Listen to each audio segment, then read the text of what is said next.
Yes, people, what boy, and welcome back to Arsenal previews. Today we are previewing Brighton versus Arsenal in match week 7 of the Premier League. If you're new to Arsenal previews, this is a show where we preview every single Arsenal game. I give you the background info of the game, including TV channel, where to watch it, streaming possibilities. I give team news, a bit on the opposition, the indication of the match on the Premier League table, my Arsenal predicted lineup, and finally a predicted score. In the comment section down below, as with every Arsenal previews, leave your score prediction for this game, and whoever gets it exactly bang on the money will get shouted out when I review the game after in the Arsenal reviews. And while you're down there, if you enjoy the football content, the Arsenal content I provide for free on YouTube, I do a lot of Arsenal videos. Please consider subscribing on my road to 700 and drop a like on videos. It helps me out. So yeah, it's Brighton versus Arsenal. Now, if you're one of those people that haven't really paid attention to the Premier League and just Arsenal and think, it's Brighton, what a walkover. Although I hope it is, you're in for a rude awakening because Brighton have looked very good this season. Very, very good. I'm going to start with, of course, the TV channel of the game. Fortunately, a Premier League game for Arsenal is shown on Sky Sports this time, thankfully. Of course, the North London Derby got shown, but before that, Burnley and Norwich were not shown because it was 3 p.m. This one is being played 2nd of October, 5:30 p.m, shown live on Sky Sports at Brighton. So it's being played at the Amex Stadium in, of course, the city of Brighton. And if you don't have Sky Sports and don't have tickets to the match, you can also find the stream on somewhere like Total Sportec. Will probably show the match for you. So yeah, you could just log on there and you'll get the match for free. But in terms of Premier League table, now I'm going to look at Brighton sitting 6th and Arsenal sitting 10th. And form-wise, both teams got decent form. Of course, Arsenal lost our first 3 games. They won our last 3 games. And Brighton have just one loss, 1-1, and then, of course, drew in late style against Crystal Palace on Monday Night Football the other day with Neil Maupay scoring a last-minute lobbed goal, which is a brilliant goal for them. So, yeah, if Brighton won that game, they would have gone top of the table, by the way, because right now they are level on points with Man City, Chelsea, United, and Everton. So, a great start for Brighton, of course, and it'll be a tough game for us. I guess the boost for us is that Brighton's manager, Graham Potter, who's an excellent manager, by the way, came out and said that Bissouma is missing. Bissouma is a doubt. Danny Welbeck is a doubt. So those are 2 big players for Brighton that could miss this game. Of course, Bissouma, we know he's one of the greatest players at their club for sure. I believe he actually probably is their best player. I believe we should have targeted him this summer, if I'm honest. I think he would be great next to Thomas Partey. We didn't end up getting him. I guess it was the age thing. We were looking for 23 and under players, and he's 25. Not old by any means, but doesn't fit that bracket. I still hope we do sign him. But yeah, him missing will be massive for us. Of course, I never wish injury on any player, but it swings and roundabouts, right? Because we had so many players injured in our first 3 games. We barely could field a strong enough starting 11. And to have our players back now and other teams having their missing players, it just swings and roundabouts. I'm sure that we'll get affected again this season with injuries, just like Brighton will get affected this season again with injuries, just the way it is. So yeah, on to Brighton there. Main target, of course, is Neil Maupay, Ty's best friend. This man, he just scored against us, of course, in the famous 2-1 Brighton win over us, in which, let's be honest, saw Burn Leno. That was probably one of the most dramatic matches I've seen as an Arsenal fan. Not even because it's just like, it was an irrelevant game, right? It's Brighton away, one of the first games back from COVID, no fans in the stadium. And of course, Burn Leno gets injured, gets Martinez in goal, which then means we go on to win the FA Cup, then sell Martinez for 20 million. In hindsight, it was a mistake, but yeah, that happened. Guendouzi's outburst and strangle of Maupay ended up kind of led to him losing his place in Arteta's plans for future and getting him out the door. So just a lot of stuff happened in that game. But yeah, Neil Maupay, of course, back to haunt us again. I hope not, but he will be the danger man for Brighton.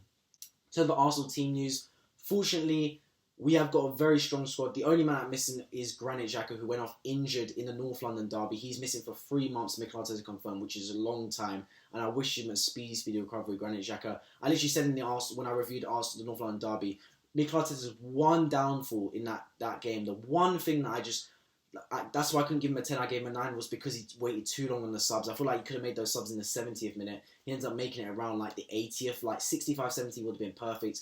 But he left it a bit long, and Granit Xhaka did end up getting injured. But look, we've got enough players and enough midfielders, I think, that can fill that Xhaka void easily. And when I get into the predict lineup, you'll see who I swap in for Granit Xhaka. So yeah, let's get into predict lineup now, because other than that, there's no fresh injury concerns for Arsenal. We have the full squad to choose from.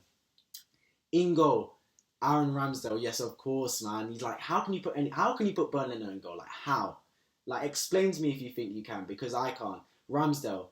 I questioned his shots. I knew his distribution was good. I knew his passion for the club was good. I questioned his shot stopping What a save on Lucas Moura at the end of the Spurs game. I barely touched it in Arsenal reviews because I just had the adrenaline from the whole game. What a save to tip that onto the bar. Unbelievable save. I don't question the geezer's got shot stopping anymore. So he has to start and goal for me. Right back, Tomiyasu, of course. He's going to be very, very good, especially because Brighton will be a little bit physical, I believe. Of course, they can play with the ball. I'm not doubting them. They're a great football side. They've definitely exceeded my expectations this season. But I still think Tomiyasu, you can't play another right back. He's a solidified starter. Right centre back, of course, revenge game for Ben White, playing against his former side. Hopefully he knows their ins and outs and can help navigate us to a victory. His partner, of course, Gabriel at left centre back. He's been the new man.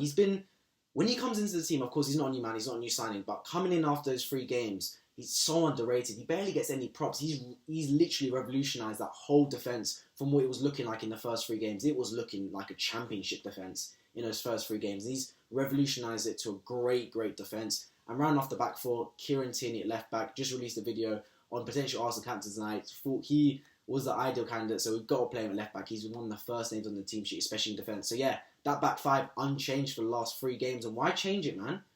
Keep the defence. Let them build their chemistry, etc. There's no need to keep chopping and changing. That's perfect for me. Right centre mid, of course, is a lock. Thomas Partey. Who else would it be? This man has to start every game if he's fit for us. Every single game. The midfield just looks way different with him there. It just goes up a level with him alone.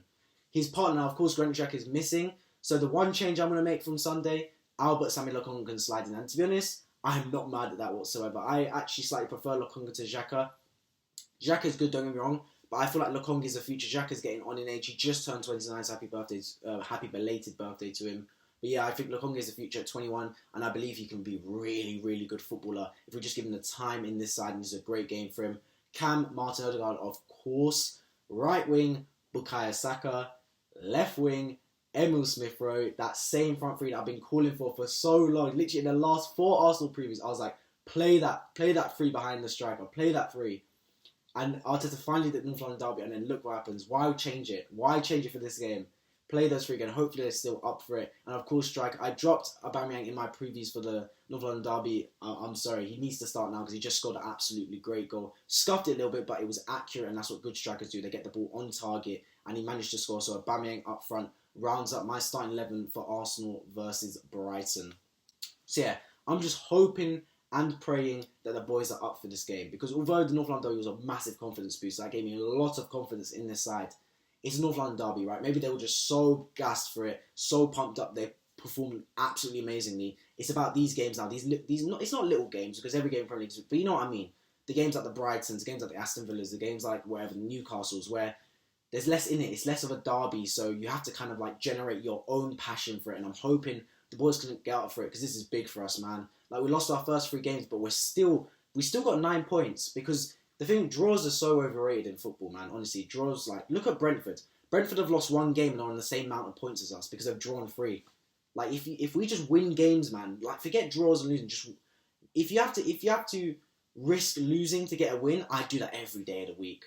So we need to go home. We need to get a win. I'm not looking for a draw. I'm looking for a W here at Brighton. If we lose, risking getting a win, it is what it is. I just want us to go for this win here because we need to start picking up wins to kind of put us up and up the table because we had a slow start with a lot of ground to make up. But fortunately, not having the midweek game of the Champions League or Europa League or Europa Conference League means our boys are fully fresh to attack this game against Brighton this Saturday. And yeah, finally, my score prediction for this game, I think we are going to win it. I'm going to go for a 2-0 Arsenal win. Yeah, very confident against Brighton. We've had a great start to the season, but I just have a feeling we can carry that momentum from the Spurs game. As always, leave in the comment section down below your score prediction for this match, and I'll shout out the winner in Arsenal reviews. And if you're new around here, if you enjoy the content I provide for free on YouTube, please consider subscribing on my road to 700. I'll catch you guys in the next video.